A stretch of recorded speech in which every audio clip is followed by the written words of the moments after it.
তবে একটা কথা মনে রাখেন, আজকের দিনটি ভালো কাটাইলে আপনি ভবিষ্যতের দিনটা অনেক ভালো কাটাতে পারবেন। কারণ ভবিষ্যতে গিয়ে যখন আপনি পিছনে তাকাইবেন তখন খুব সুন্দর থাকবে। আসসালামু আলাইকুম। যারা ভবিষ্যতের চিন্তা করে আপনারা আপনাদের বর্তমান সময়টাকে নষ্ট করতেছেন বা নিজেকে কষ্ট দিতেছেন বা সামনে কি হবে সেটা নিয়ে ভাবতেছেন, তাদের কাছে আমার একটা রিকোয়েস্ট থাকবে।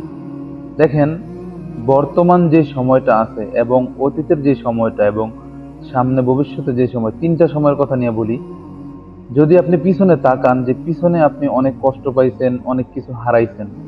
ঠিক আছে? এটা হচ্ছে পিছনের কাহিনী। আর বর্তমান কাহিনী হচ্ছে আপনি এখন বর্তমান সময়টা কিভাবে কাটাচ্ছেন এটা। কতটুকু সুখে, কতটুকু হাসি খুশিতে কাটাচ্ছেন। এক।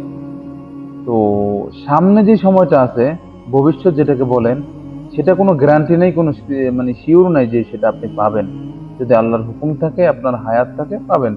তবে একটা কথা মনে রাখেন, আজকের দিনটি ভালো কাটাইলে আপনি ভবিষ্যতের দিনটা অনেক ভালো কাটাতে পারবেন। কারণ ভবিষ্যতে গিয়ে যখন আপনি পিছনে তাকাইবেন তখন খুব সুন্দর থাকতে পারবেন। আর যদি আজকের দিনটা আপনি খারাপ করেন তাহলে ভবিষ্যতের দিনটাও আপনার জন্য খারাপ ভাবে অতিবাহিত হবে।